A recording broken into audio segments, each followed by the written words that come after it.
Urban Media Today talks sports with Ray Porter Jr., Vince Butts, and Trevin A. Jones on Urban Media Today Radio. It's game time! It's Urban Media Today Talks Sports. You got my man Ray Porter Jr. See, Ray, I said your name first. I didn't say my name first this time. We got Coach Greg Hoyd, William Greg Hoyd. I got to say his full name. It doesn't work when I just say Coach Greg Hoyd. We got Coach William Greg Hoyd. We're playing with envelopes. And we got a special guest. Now, I know you saw the show before, and we had Coach Scott for the football team. But check this out. We got Coach Kenneth Blakeney, my friend, because I got to interview him before. We had a good time. We're going to have fun tonight. The Howard University men's basketball team right here in the house on the show. And I'm already amped up because I'm already talking and rambling. It's just because I'm excited. Coach, welcome to the show. Thank you for having me. What's up, fellas? I hope everything's well with y'all. Hello, my brother. Yeah, Coach. We're living a dream, Coach. You know what I mean? Welcome to the Zamunda. Let's go, Coach. Welcome to the Zamunda. What we're going to do today is we're going to cover, of course, HBCU sports. We're going to talk about the Howard basketball program and the Howard University basketball team. Coach just came up. You know what, Coach? What I'm going to do, I'll let you introduce yourself because I'll get excited and start talking, and the whole 15 minutes will be gone. So, what's up, everybody? This is Kenny Blakeney. I'm the head men's basketball coach at Howard University. Born and raised in Washington, D.C. Played my high school ball at DeMatha Catholic High School, and then was able to play my collegiate ball at Duke University. Was part of the 91 and 92 national championship teams, and have been in coaching since 1995. It's great to be on the show today. Man, it's great to have you, Coach. I'm so excited because I was doing my research, and I'm quite sure Ray did his research, and I'm quite sure Coach Hoyd did his research. And first and foremost, let's start with DeMatha. You played for Coach Morgan Wooten? Oh, my goodness. When I was young coming up, I mean, DeMatha right there in D.C., big-time hoops. You guys were, was it national champs on a regular basis? It was consistently right there every year, year in, year out, so 100%. Okay, and talk about that experience with you growing up in D.C. and getting to play at DeMatha, because I know when you wore your Letterman's jacket around, it was big time. I mean, I know you had to be like almost a star on campus, but it was a star in D.C. No, it was definitely that. But when I came home to Fourth Missouri in Northwest, I was dude that was getting joned on. So it was like, there's a school boy, there's a little nerd.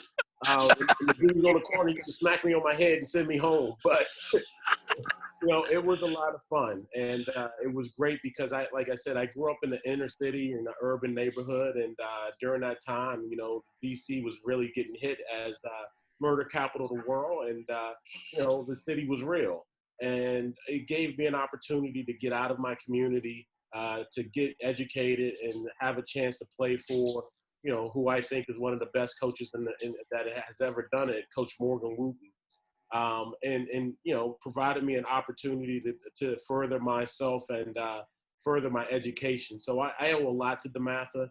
Coach Wooten is was such a powerful figure and impact on me as a 15 to 18-year-old young kid, and the lessons that I learned from him, playing for him, his teachings, I'm forever grateful. And Coach, talk about that a little bit. You just hinted to it and alluded to it. You said that the cats on the corner would smack you in the head and send you home, but they were kind of protecting you too, correct? 100% they protected me. They would be absolutely like, don't mess with Shorty. Leave him alone. He's good. And it was kind of crazy because I had that pass all over the city. Like, people knew that I was trying to do something that was a little different than everybody else, and they would be like, they'd give me a pass. So I'm very fortunate because the city actually raised me. And, all those dudes are good dudes, and they supported me and they helped me get through, my young adolescent years. And if I can, and Ray and Coach, you can jump in at any time, because I get carried away. Coach Blakeney and I spoke before, and I'm just like fascinated with his path. And the reason I say that is because he did come up from the streets of DC, ended up going to DeMatha, and then went to Duke. But we'll talk about Duke a little bit later. Coach, while you were growing up, who was your mentors? Like, what motivated you, even when you were at DeMatha? What helped you set your goals, or who helped you set your goals? Well, I think what motivated me is that I was honestly, and I'm not saying this to glamorize or anything like that. I was seeing dudes getting locked up and seeing dudes get killed. And I just knew that wasn't for me. So it was, go to the basketball court, which was a safe place. There was a rec center in my neighborhood.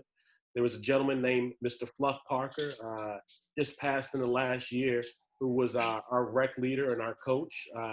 He coached everybody from Lynn Bias down to me.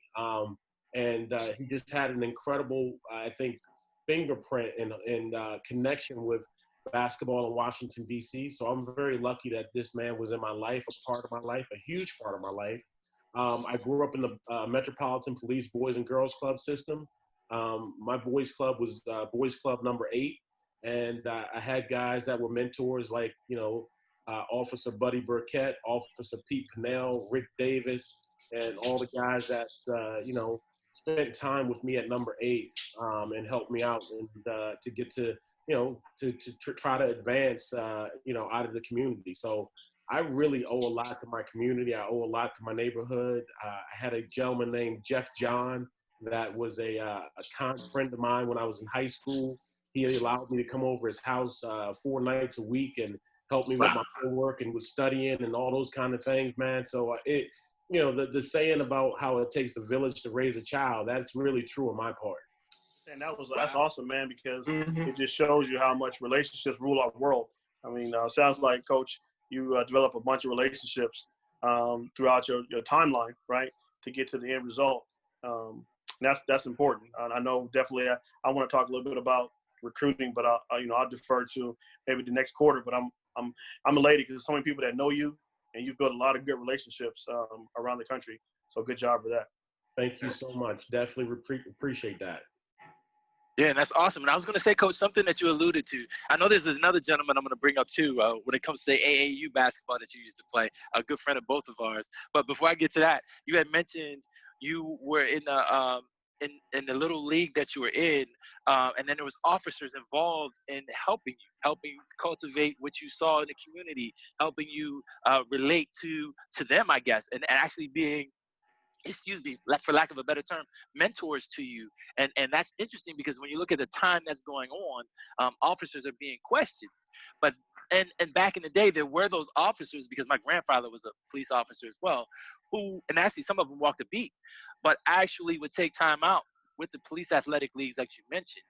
So you knowing that and experiencing that, how are you seeing things like right now as it could relate to what your upbringing? Well, it's kind of conflicting, to be honest with you, because I had men in that were, it was their duty to serve and protect. And when they were serving and protecting, they were actually in the community, like you said, walking the beat. They were community policemen. So they got to know the young men and the young women and the people in the community. And for I think during that time, it was great because their relationship, they could have a better judgment probably dealing with some situations than not having a person that's from the community or a person that got to know people in the community. So that was a huge advantage. And, those police officers that worked in all those different POW cities, POW centers were revered all over, and they helped a lot of men. So to see what's going on, and I'm not being naive, there's been a lot of instances that I've even been involved with that situations have come up that I'm like, yo, this isn't right, but there's some good cops and there's good people in every situation. I just think that, excuse me, a lot of those things that come up now, man, are being recorded. They're on the camera, they're on film. So more and more situations that are going down that aren't correct are being highlighted. And can be corrected. I get it. And the reason I said that, Coach, is because I feel the same era. So it's like I remember just the officers being involved in the community. Like you said, sometimes people we would look up to, but they got to know us. So it was kind of different because you got to spend time with them. And it was actually a relationship between yourself and the particular officer or officers. I didn't want to focus on that, but you mentioned it. And I was like, wow, that's perfect because that kind of helps people relate to the past experiences that we used to have as young ones when dealing with officers. My next question is about this, the AAU basketball. I got to bring up Mr. Ed Hill's name because I know he worked closely with you, helped you with AAU basketball and AAU hoops. That was someone else that was involved, correct, as you were coming up? Yeah, I mean, Coach Huck was amazing. I tell a story all the time. I got my first dunk playing with Coach Huck. He took me on my first trip down to North Carolina for travel ball. And in the game, I got my first dunk playing against a gentleman named Rodney Rogers. Wow. You dunked. Wait a minute, Coach. You dunked over Rodney Rogers? I didn't dunk on Rodney Rogers. It just happened to be a game that we were playing his team. Okay. I caught a two-hand squeaker alley-oop, and Rodney Rogers was doing windmills at 12 years old. So it's a little bit different, you know. The type of athlete he was and the type of athlete I was totally different. But no, Coach Huck is one of those guys that I've known since I was 8 years old. His son, God rest his soul, Carlos, was best friends with my cousin, Grady Thompson, God rest his soul, growing up in D.C. So I've had a connection with Coach Huck and his family for 40 years, literally 40 years. And all the good work that he's done in the community, all the things that he's accomplished at Howard, he is a man of integrity, a man of character, and somebody I rely on heavily still to this day. I try to get in contact with him, or he'll get in contact with me at least once a week just to talk some things through. And he's been a huge help for me since I've been at Howard. So that's awesome. No doubt. Awesome. And what we were speaking of, for those of you who don't know, is Mr. Edward Hill Jr. Was the former sports information director at Howard University for like 35 years. So anything that happened at Howard University sports, you could, and Coach could be my witness, you could go to Mr. Hill, and Mr. Hill could probably tell you the date, the time, and what actually happened in the game, and when it happened, and what was going on around the stadium or football field at the time that the incident took place. So kudos to him. I wanted to move on next to, we're coming up short at the end of the first quarter. Wanted to use this quarter so that Coach Blakeney could introduce him to you all. When we come back, I'm going to get Coach to talk about his collegiate career, because I found something interesting in his experiences, and he's a humble brother. He doesn't say anything about this, so I'm going to get him to say it. It's Urban Media Today Talks Sports. We got my man Ray Porter Jr. We got Coach William Greg Hoy Jr., and our special guest today is Coach Kenneth Blakeney, the Howard University men's head basketball coach, who's doing big things, and I'm going to tell you what that is in just a minute. It's Urban Media Today Talk Sports. We'll be right back after this timeout.